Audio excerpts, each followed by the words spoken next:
Welcome back to another technical deep dive here in the debug zone. Today we're tackling a big question and breaking it down with insights from other users.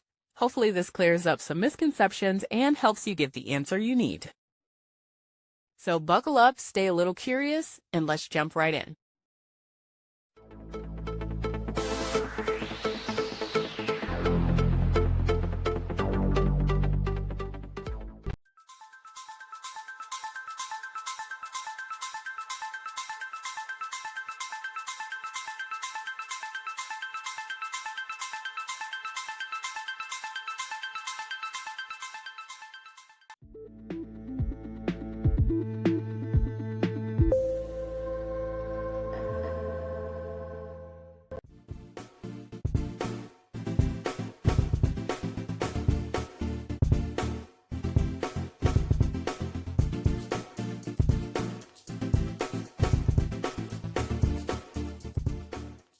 And that's a wrap.